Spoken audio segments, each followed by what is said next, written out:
आज मैं जिस फैब्रिक की ड्रेस शेयर कर रही हूँ ये एकदम सॉफ्ट और फ्लोई फैब्रिक है। ये डार्क ब्लू कलर में है और डॉटेड प्रिंट में है और फैब्रिक के ऊपर थोड़ी शाइन भी है। ये टोटल 4 मीटर फैब्रिक है। वॉश करने के बाद भी इस फैब्रिक के कलर और शाइन में कोई फ़र्क नहीं पड़ता। ये फैब्रिक लंबे समय तक चलता है। तो कुर्ते की कटिंग के लिए हम सबसे पहले फैब्रिक को डबल फोल्ड कर लेते हैं। फैब्रिक को मैंने डबल फोल्ड कर लिया है और लेंथ मैंने 43 इंच ली है।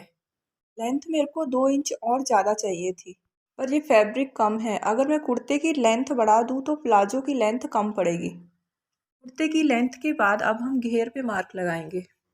कुर्ते का घेर 22 इंच है, तो उसमें मैंने 3 इंच एक्स्ट्रा ऐड किए हैं दोनों साइड चाक फोल्ड करने के लिए। ऊपर की साइड भी हम 25 इंच लेंगे और कुर्ते को घेर की तरफ 4 फोल्ड करेंगे।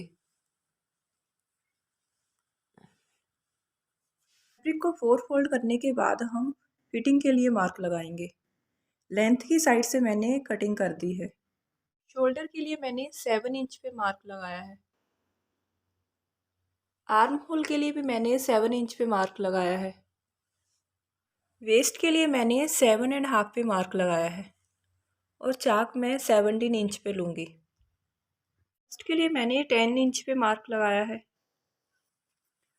और वेस्ट के लिए मैंने 8.5 पे मार्क लगाया है और हिप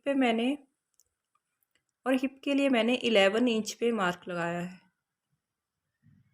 कमर जो है वो 32 इंच है, मतलब 8 इंच। तो जो हाफ इंच है वो मैंने प्लेट्स के लिए एक्स्ट्रा लिए हैं। प्लेट्स डालने के बाद वेस्ट 8 इंच हो जाएगी।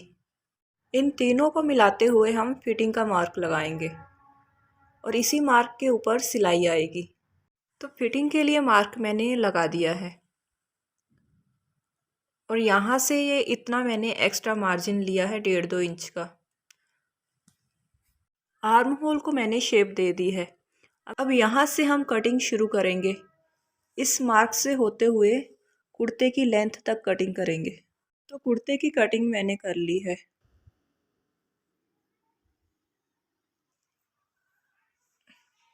कुर्ते की साइड में से जो फैब्रिक बचा है इसमें से मैं स्लीव्स की कटिंग करूँगी। स्लीव्स की कटिंग के बाद जो नीचे फैब्रिक बचेगा उसमें से मैं प्लाजो की बेल्ट की कटिंग करूँगी, क्योंकि प्लाजो की लेंथ जो है वो थोड़ी कम है। ये वाले फिटिंग के मार्क हम इंची टेप की हेल्प से पीछे की साइड भी ले लेंगे। पीछे की साइड फिटिंग के मार्क भी मैंने लगा दिए हैं। वेस्ट और हिप पे मैंने कट भी लगा दिए हैं। इन्हीं कट को मिलाते हुए हम फिटिंग की सिलाई लगाएंगे और नेक पे भी मैंने कट लगा दिया है। कुर्ते की कटिंग के बाद अब स्लीव्स की कटिंग करेंगे। स्लीव्स की कटिंग के लिए मैंने फैब्रिक को 4 फोल्ड कर दिया है और स्लीव्स की लेंथ मैंने 18 इंच ली है। स्लीव्स का बॉटम मैंने 5 इंच लिया है और 2 इंच का मार्जिन दिया है। यहाँ से शेप देते हुए हम स्लीव्स की कटिंग करेंगे। तो स्लीव्स की कटिंग भी हो गई है। कुर्ते की कटिंग के बाजू के लिए इतना फैब्रिक बचा है। ये फैब्रिक 2 मीटर से कम है। इसकी कटिंग और स्टिचिंग की वीडियो मैं अलग से शेयर करूँगी। इसमें ये वीडियो बहुत बड़ी हो जाएगी। प्लाजो कटिंग और स्टिचिंग की वीडियो का लिंक मैं नीचे डिस्क्रिप्शन में दे दूँगी। तो अभी हम कुर्ते की स्टिचिंग शुरू करते हैं। तो सबसे पहले हम फ्रंट नेक तैयार करेंगे। इसके लिए हमें ये पेपर पेस्टिंग की ज़रूरत पड़ेगी। इसकी जगह आप बुकरम भी यूज़ कर सकते हो। तो इस पे हम फ्रंट नेक की कटिंग कर लेते हैं। तो इसके लिए मैंने पेपर पेस्टिंग को डबल फोल्ड कर लिया है। नेक विथ मैं 3 इंच ले रही हूँ। तो 3 इंच पे हम मार्क लगा लेते हैं। तो नेक विथ जो है मैंने 3 इंच ली है। अगर पीछे का नेक आप डीप रख रहे हो तो जो नेक विथ है वो आप 2.5 इंच से ज़्यादा ना लें। मैं बैक नेक जो है वो 5 इंच रखूँगी, तो इसलिए मैं नेक ब्रॉड है 3 इंच ले रही हूँ। नेक अगर ज़्यादा ब्रॉड लेते हैं तो उससे शोल्डर उतरने लग जाते हैं। डीप मैं 5 इंच ले रही हूँ। ऊपर से ये इतना मैंने सिलाई के लिए छोड़ा है और यहाँ पे भी थोड़ा सा सिलाई आने पे ये 5 इंच तैयार हो जाएगा। नेक को मैंने राउंड शेप दे दिया है। इस साइड से भी हम नेक ब्रॉड जो है 2 इंच लेते जाएंगे और मार्क लगाते जाएंगे। पूरा इंची टेप घुमाते हुए हम मार्क लगाएंगे। इंची टेप को घुमाते हुए मैंने ये मार्क लगा दिए हैं। अब मैं इस नेक की कटिंग कर लेती हूँ। फ्रंट नेक की कटिंग मैंने कर ली है। अब इस नेक को मैं इस फैब्रिक के ऊपर चिपकाऊंगी। जो शाइन वाली साइड है उसे हम नीचे की साइड रखेंगे और प्रेस करेंगे।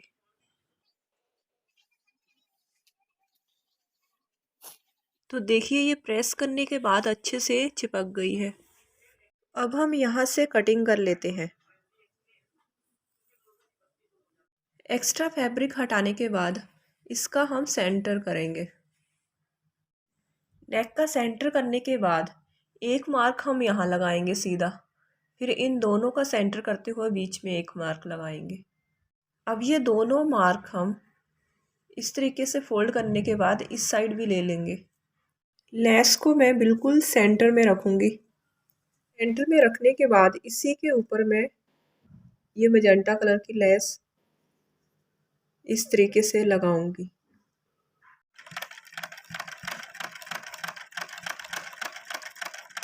और दूसरी सिलाई में इस कॉर्नर पे लगाऊंगी, इससे जो लेस है वो उठेगी नहीं।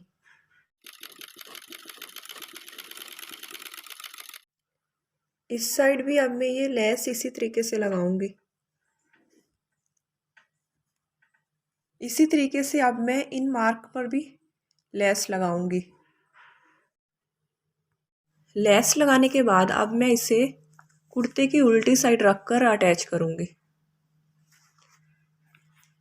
इसे मैं ऐसे उल्टा रखकर सेंटर करते हुए ये सिलाई लगाऊंगी और फिर इसको मैं सीधी तरफ पलटा दूंगी। नेक अटैच करने से पहले मैं ये मार्क लगा लेती हूँ।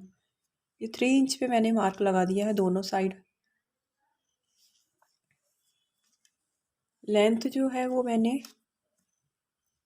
5.5 तक ली है। लेंथ को आप थोड़ा कम या ज़्यादा भी कर सकते हो। सेंटर से सेंटर मिलाते हुए मैंने नेक सेट कर लिया है। अब मैं यहाँ से सिलाई लगाऊंगी।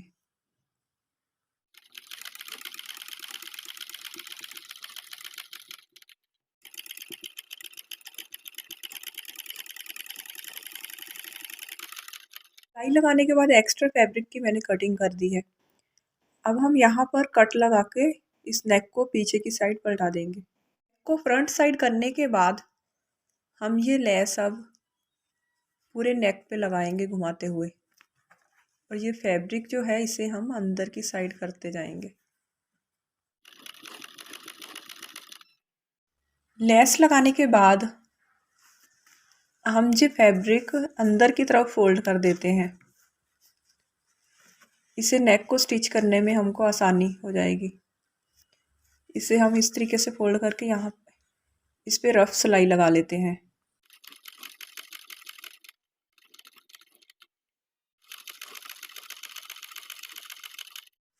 तो फैब्रिक को फोल्ड करने के बाद अब हम बहुत इजी इसे स्टिच कर सकते हैं। तो अभी मैं इस तरीके से ट्रायंगल्स बनाकर इनके नीचे अटैच करूँगी। इसे आप सिंपल भी रख सकते हो, यहाँ पे सिलाई लगाकर इसके ऊपर लेस लगा सकते हो। तो पहले हम इस तरीके से ट्रायंगल्स बनाकर इसके नीचे अटैच कर लेते हैं। इसके ऊपर मैं रफ सिलाई लगा दूंगी। इसी तरीके से हम दूसरे ट्रायंगल्स भी रफ सिलाई लगाकर अटैच कर लेते हैं। इसके बाद अब मैं ये लेस इसके ऊपर रखकर घुमाते हुए लगा दूंगी तो ये नेक जो है कंप्लीट हो जाएगी। तो देखिए नेक मैंने कंप्लीट कर ली है। फ्रंट नेक के बाद मैंने बैक नेक भी कंप्लीट कर ली है। इसका नेक डीप जो है मैंने 5.5 रखा है। नेक स्टिच करने के बाद बाकी का जो कुर्ता है अब उसे कंप्लीट करने में ज़्यादा टाइम नहीं लगेगा। अभी मैं इनके शोल्डर अटैच कर लेती हूँ। और फ्रंट साइड जो शेप डालते हैं यहाँ पे वो मैंने काट डाल दी है। शोल्डर अटैच करने के बाद इसकी स्लीव्स अटैच करना है, पर उससे पहले मैं सेम यही डिज़ाइन बनाकर स्लीव्स के बॉटम पर लगाऊंगी। बस इतना फ़र्क रहेगा कि ये शेप जो है ये गुलाई में है और जो बॉटम पे मैं लगाऊंगी वो बिल्कुल स्ट्रेट रहेगा। स्लीव्स पे लगाने के लिए मैंने ये स्ट्रिप तैयार कर ली है। अब स्लीव्स का सेंटर और इसका सेंटर मिलाते हुए मैं ये स्ट्रिप स्टिच करूँगी। स्ट्रिप अटैच करने के बाद मैंने दोनों स्लीव्स भी अटैच कर दी हैं। कुर्ते की कटिंग करते समय जो फिटिंग का हमने मार्क लगाया था, अब उसी मार्क के ऊपर मैं सिलाई लगाऊंगी। फिटिंग की सिलाई लगाने के बाद अब नीचे की साइड कुर्ते को हमें कंप्लीट करना है। तो सबसे पहले मैं घेर फोल्ड करूंगी फ्रंट और बैक साइड का। उसके बाद फ्रंट साइड में स्ट्रिप अटैच करूंगी। कुर्ते का घेर कंप्लीट करने के बाद अब मुझे चाक फोल्ड करना है। तो अभी मैं कुर्ते के चाक फोल्ड कर लेती हूँ। इस तरीके से मैं चाक फोल्ड करूंगी और सिलाई लगाऊंगी।